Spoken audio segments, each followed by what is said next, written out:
Ang instant reaction ni Celine ay ang magwala. Hindi niya balak magpahuli ng buhay.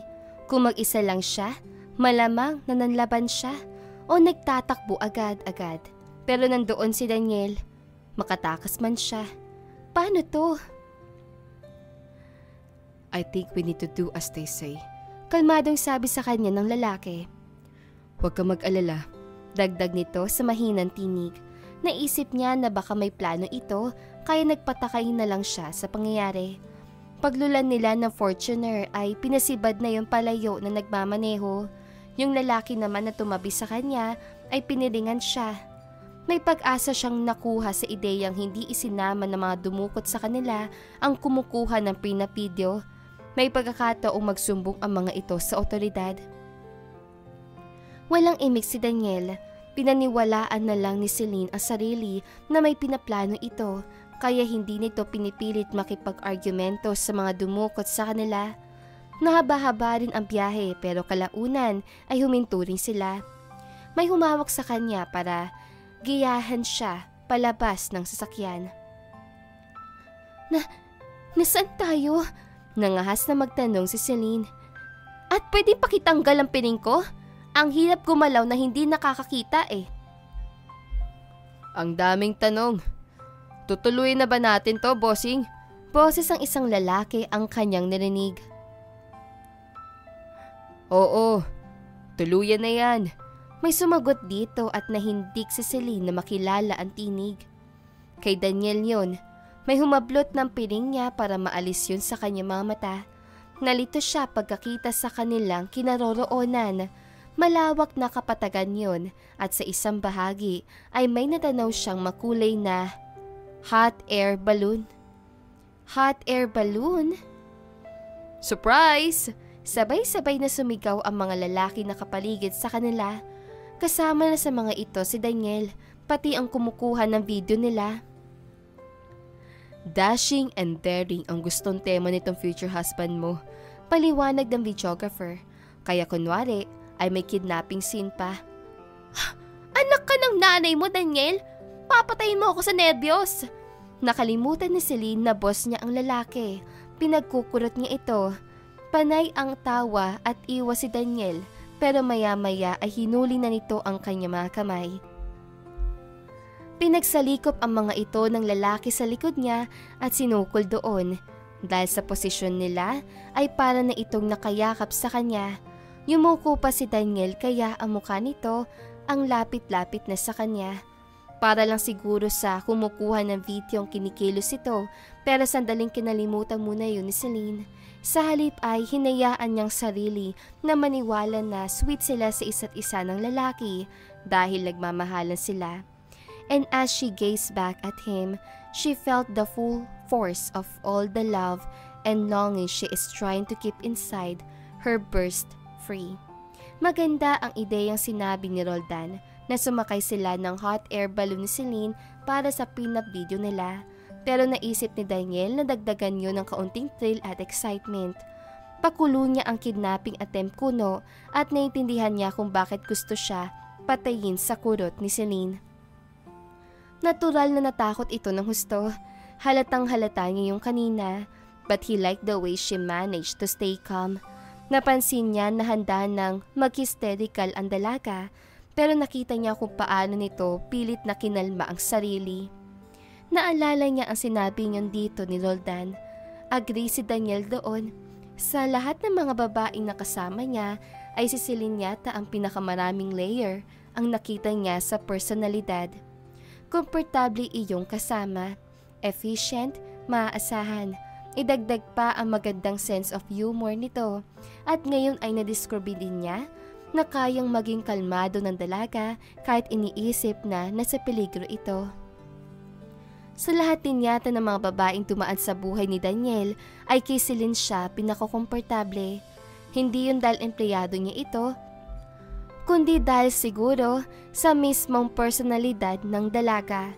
Hindi ito ilag sa kanya. She was respectful of him but is also capable of treating him like a close buddy. Pangaasar lang ang pake ni Daniel kaya niya hinuli ang mga kamay ng dalaga tsaka sinukol ang mga yon sa likod nito.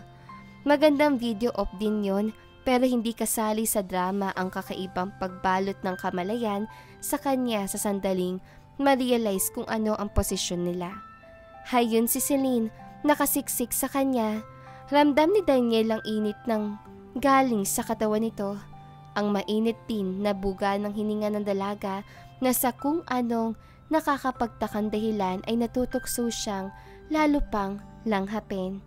At ang mas nakakapagtakang pagnanais na ibaba pang lalo ang kanyang muka hanggang sa sumayad ang mga labi niya sa mga labi nito. Oh, doon na tayo sa hot air balloon? Tanong na videographer. Sure. Pagsang-ay ni Daniel, inilahad niyang kamay kay Celine at parang natuwa pa siya sa excuse na hawakan yun. Bakit nga ba? Ngayon lang niya napansin na may kakaibang pakiramdam palang hatid ang makipaghawakan ng kamay sa isang babae. He had held so many women's hands before and it didn't mean a thing to him. He never felt a thing. Well, noong si Marga ang makaholding hands niya ay may epekto yun sa kanya. Siyempre, he felt thrilled by the idea that he finally got to hold the hand of the woman he had been fantasizing about. Pero parang iba pa rin ang pakiramdam ni Daniel noon. The act felt like it was lacking in sweetness. Wala rin yung feeling na nakakakiliti at nakakapagpataas sa mga balahibo sa katawan. Pati yata ikaw ang nadadala sa acting mo. Yun na lang ang iniisip niyang dahilan. Nang marating nila ang hot air balloon ay sinimulan na niyang alalayan si Celine sa pagsakay roon. Wait lang, protesta nito. Huwag mong sabihing sasakay tayo dyan. That's the idea. Anong kala mo? Backed up lang yan? Oo, walang kagatol-gatol na sagot ang dalaga. At kahit ibitin mo ko ng patiwarek, ay hindi mo ko mapapasakay dyan, no? Ang taas kaya? May fear of heights ka? Nagulat si Daniel doon. Ilang beses naman na niyang nakasama sumakay sa eroplano si Celine pero ni minsan ay hindi ito umangal. Oo naman no, pero yung sobrang taas lang at yung kitang-kita kong ang babagsakan ko. Nagkatingin na sila ni videographer. Sayang yung shots, sabi nito. Oo nga naman. Baling niya sa dalaga. Masay na lang sila kaysa ma-cardiac arrest ako sa takot. Ganti ni Celine. Oo nga naman. Wag na. Sabi ni Daniel sa videographer. Pero mukhang sasalungat pa ito. She's so scared of it so it's not worth it. Payag niya. Napatingin sa kanya si Celine. Para nagulat. Iniisip pa dito na pipilitan niya itong sumakay sa hot air balloon kahit halata namang takot na takot ito. Hindi naman ako sadista. Sabi niya sa dalaga. Ngumiti si Celine ng malapnaw. Lumunok tsaka nagsalita. Sige. Game na ako. Ano nito? No need. Putol niya. Para sa ikagaganda na show, di ba? Di go. Giit nito. No need. Ulit ni Daniel. Mas maikting. Tinanaw ng dalaga ang higanting lobo. Naintriga na rin kasi ako. Carry siguro to. Pero, lika na, bago pa mabago isip ko. Laking pasasalamat ni Celine at pinilit niyang lagpasan ang kanyang phobia. Aminado siya habang papaangat ang hot air balloon ay mukha siguro siyang nangangailangan ng banyo. At para na ring tanga. Napasinghap kasi siya. Napahawak na maigpit sa braso ni Daniel at napapikit siyang napausal ng paulit-ulit na mga panalangin na tutunan niyang noong bata pa. Natawa ang lalaki, tsaka siya kinabig at isiniksik ang kanyang mukha sa dibdib nito. Doon parang tumalsik ang takot ni Celine. Itinaboy ng kiliting sa sobrang tinti ay umuko pa na ng buong buo sa pansin niya. Isa rin yon sa mga eksenang nilalaro niya lagi sa imahinasyon, yung nakasubsob sa dibdib ni Daniel at nasa kanya lahat ng pagkakataon Hindi lang para singhutin ang mabangong samyo nito, kundi pati damhin kung gaano kamaskulado ang katawan ng lalaki. Alam na Tess, sa loob-loob ni Daniel, kahit kasi tingnan lang si Daniel ay mahuhulaan agad na maskulado nga ito, pero iba pa rin niyang nahawakan niya mismo yon at mapagpapasaan. Kada alog ng hot air balloon ay dumidiin ang kamay ni Daniel na nakasapos sa kanyang likod. Iniisip siguro nito na matatakot lalo siya, pero mas nakakatakot na yata ang pagkaalog ng sistema ni Celine dahil ng pagkakapaloob niya sa mga bisig ng lalaki. Dati pa naman ay aminado na siyang matindi ang tama niya kay Daniel, pero noon ay under control ang damdamin yon hanggang sa matinding paghanga lang. Pero ngayon, katulad ng sunog na nawisikan ng gasolina, ay napakabilis ng paggapang nun papunta sa general alarm. Yun ang level na hindi na kontrolado ang paglalagablab. Sa simula ay mababa lang ang lipad ng hot air balloon para maabot sila ng lente ng videographer. Pero katagalan ay umangat na sila ng tuluyan sa ere. Pwede namang hindi niya kunin ang kanilang mismong mukha ng videographer at sapat na ang long shot ng higanteng lobo dahil mai-establish sa mga ibang shots na lulan sila noon. Nakakatawa lang kung kailan ang taas-taas na nila ay tsaka nakalimutan na ng tuluyan ni Celine ang matakot. Bukod sa ang ganda naman kasi talaga ng view, kakaibang tapang ang hatid sa kanya ng mga brasong nakapaikot sa kanya. Umiba ng posisyon ang lalaki para siguro mas nakita niya ang tanawin. Pumesto ito sa kanyang likuran. Nakasandal si Celine kay Daniel at nakayakap naman ito sa kanya. Paano pa niya maaalalang matakot kung pati pangalan yata niya ay nakalimutan na niya? Yumuko si Daniel. Ipinatong ang ulo nito sa kanyang balikat. Takot ka pa? Tanong ng lalaki. Otomatiko siyang napabaling dito, kaya muntik magtama ang kanilang mga labi.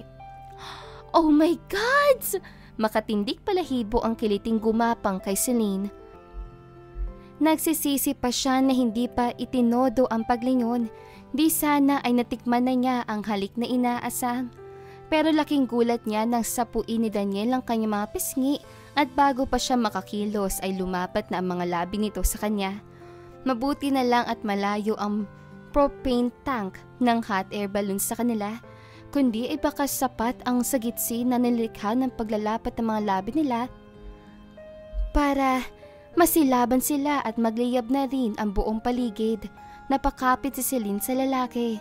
Hindi lang dahil magandang oportunidad yon para mahawakan uli ang mga muscles ito, kundi dahil kailangan talaga niyang humawak sa kung saan para wag mapaupo sa biglaang pangangalog ng mga tuhod. Mas maganda yata na hindi na lang nagkatotoo ang mga eksemang ipinapanaginipan lang niya. Paano pa ba kasi niya makakalimutan ng panahong yon kung saan kahit sandali ay tila naaabot niya ang langit? Sorry, agad na sabi nito. I shouldn't have done that. Ibinaling ng lalaki sa tanawin ang paningin, pero bumalik din yun sa kanyang muka. Humugot ito ng malalim na hininga na para bang kailangan nito ng hangin para kalmahin ang nabulabog na kalooban. Nakaka-relate sa nararamdaman ni Daniel si Celine. Siya man kasi ay parang sinalanta ng signal number 8 na bagyo ang pagkatao. Ni sa hinagap ay hindi niya inakala noon na matitikman ang halik ng lalaki.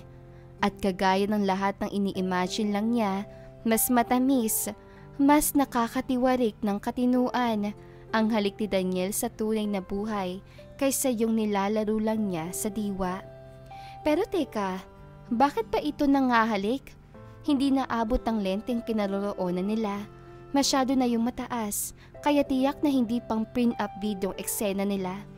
Hindi kaya carried away din ang lalaki sa beauty niya?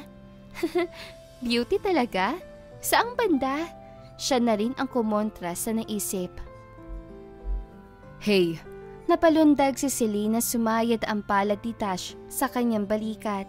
Masyadong na-focus ang pansin niya sa pag-iisip kaya nagulat pa siya nang may umagaw ng kanyang atensyon.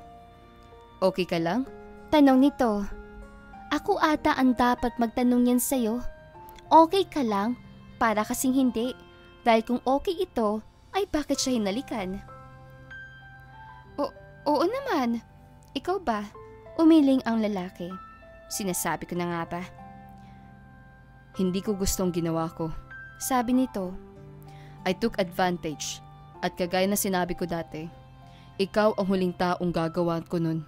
Dahil mataas ang respeto ko sa'yo, but I just wasn't able to stop myself. Tempting kasi masyado. Umiwas si Daniel ng tingin. Get a grip, man. Usal nito. Hula ni Celine ay sa sarili lang ng lalaki. Dapat sabihin yon, pero naisatinig ng hindi nito namamalayan.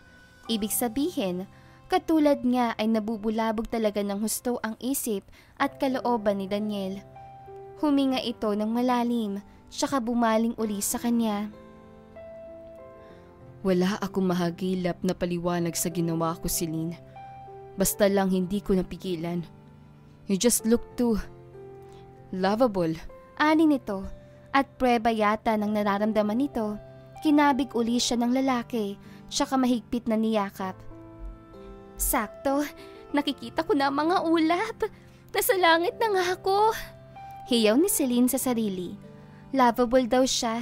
Sino ang hindi mag-iisip na nasa heaven na siya pagkatapos nang narinig niya yung galing sa lalaking ang tagal na niyang pinagpapantasyahan?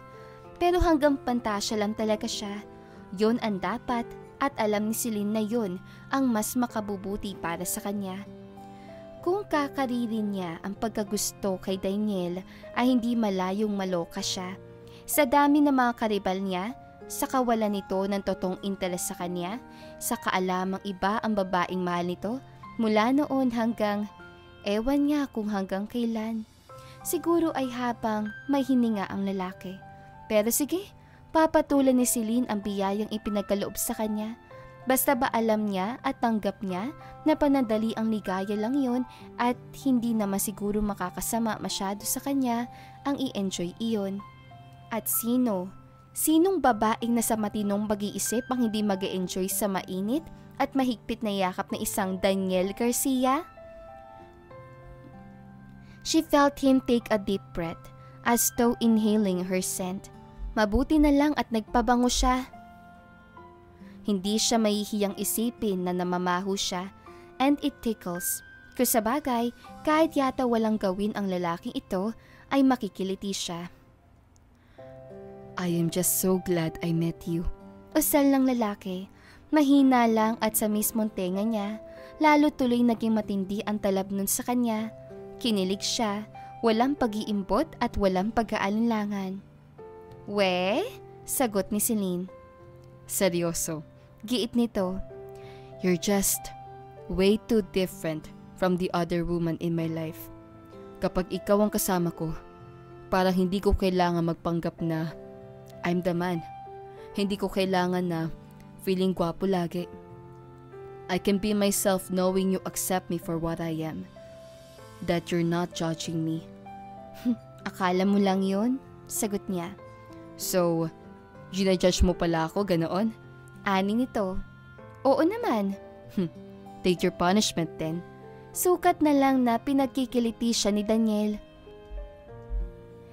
Kakatawan ni Celine ay bahagyang tumagilid ang gondola. Napaigig siya, sabay kapit sa kwelyuhan ng lalaki. I got you. Usal nito. Oo nga, you got me. Pagsang-ayon ni Celine. At alam niya, kung hindi niya paglalabanan ang nararamdaman, ay malapit na siya sa kangkungan. Daniel held her close. At heto ang nakakakilig. Hindi naman na umuuga ang gondola kaya wala ng dahilan para matakot siya.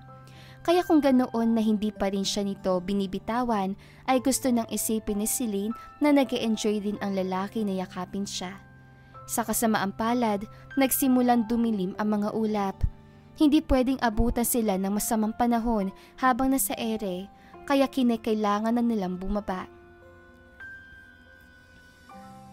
Trip to paradise over sa loob-loob ni Celine nang maglanding na ang gondola sa lupa. Pero may pahabol pa pala. Si Daniel ang umalalay sa kanya sa pagbaba. Hinapit siya nito sa bewang, pero kahit nakatungtong na ang kanyang mga paa sa lupa ay hindi pa siya agad pinakawalan. He breathed in her scent one last time. Pagkatapos, tila ba hindi ito nakatiis na naman, hinagkan nito ang tuktok ng kanyang ulo bago siya binitawan. He was a flirt. Aminado roon si Daniel. Ang unang dahilan, he really likes women, especially the lovely ones, lalo pa kung game ang mga yun. Ang pangalawang rason na ngayon lang niya na-realize ay dahil ginagamit niyang pampuno ang mga babaeng yon sa kawalang nararamdaman niya. There is just this one woman he fell for. Nangyari yon noong teenager pa siya. Ang babaeng yon ay walang iba kundi si Marga. Dahil hindi ito mapasa kanya, ay sa iba na lang niya ibinabaling ang kanyang panlalandi. Pero, pati si Celine isasama mo sa nilalandi mo? Para siyang dinagukan ng kanyang konsensya. Hindi lang dahil sa technically ay empleyado niya ang dalaga, kaya hindi niya ito dapat patusin, kundi dahil totoo ang sinabi niya dito noon na si Celine yata ang nag-iisang babaeng nirerespeto niya. Kaya bakit gayon ay hinalikan pa niya ito? Totoo rin ang sinabi ni Daniel sa dalaga kanina. Hindi lang niya napigilan ang sarili, pero hindi excuse yun. Hindi naman siya aso o daga o anumang hayop na instinct lang ang sinusunod. Tao siya kaya dapat ay kaya niyang kontrolin ang sarili. At kaya rin niya dapat dedmahin ang masarap na pakiramdam na hatid ng pagkakakulong ni Celine sa kanyang mga bisig. Huminga si Daniel ng malalim, tsaka tumingin sa relo. Mag-aalas 2 na ng umaga. Hindi na bago sa kanya ang abutan ng ganong oras na dilat pa ang mga mata. Pero ang bago sa kanya ay ito. Inabot na siya na madaling araw na ang laman ng isip ay isang babae. That has never happened to him before. Pumikit si Daniel at pinilit na makatulog. Pero napadilat din uli siya. Paano ay mukha agad ni Celine ang naglaro sa kanyang diwa. Ang mga pinagsasabi nito, ang nakakatawang paraan ng pagsasalita ng dalaga. Ang sense of humor nito na bentang-benta sa kanya. Ang malambot na mga labi ni Celine. What the?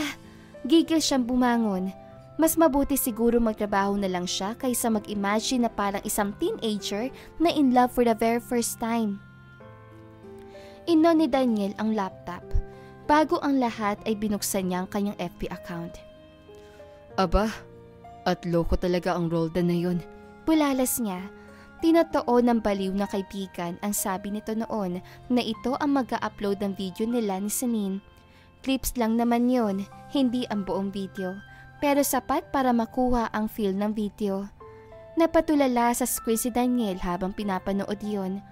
Kahit siya na mismong participant sa video, ay kayang-kayang maniwala na in love sila ni Celine. Kung titignan kasi ang mga shots, ang mga kilos sila, ang pagtitigan nila ng dalaga, ay iisipin ng kahit sino na totoong mahal nila ang isa't isa. Prenup kung prenup, ika nga, and he felt his heart turn over as he gazed at the woman. Like it? Gising pa rin pala si Roldan. Hayun, nag-PM na sa kanya. Nag-warning naman ako eh. And looky who saw the video. Si Marga. I'm guessing she's red in the face. Doon lang napansin ni Daniel na isa nga sa mga nag-like at nag-comment sa video si Marga. Lovely, sabi nito. Doon din niya napansin na may PM ang babae sa kanya. Ang bilis mo lang talaga makarecover. Ani nito. That's me. Reply niya. Pag ayaw sa akin, move on agad. Huh? Seriously? May nag-pop na message notification. Gising pa rin pala si Marga. Nag-isip muna ng isasagot si Daniel. Of course. I don't wait for no one. I waited long enough for you. Tahimik yan dagdag. Diba? Dapat lang na ganoon. You're happy? I'm happy. Hooray for the two of us. Reply niya. Yay! Sabi naman ng dalaga. Pagkatapos ay nag-offline na. Natuwa si Daniel. He felt vindicated. Pero hindi lang yun ang rason sa likod ng sayang kanyang nararamdaman. Hindi nga lang niya matukoy sa ngayon kung ano pa ang isang rason. Ano nga ba ang pinasok ni Celine at Daniel? Ano rin kaya ang kahihinatnan ng mga eksenang ito sa huli? Abangan kung saan hahantong ang kanilang kwento. At dito po nagtatapos ang ating episode. Don't forget to like, share, and subscribe para updated kayo sa susunod na kabanata. Kita-kits sa next chapter!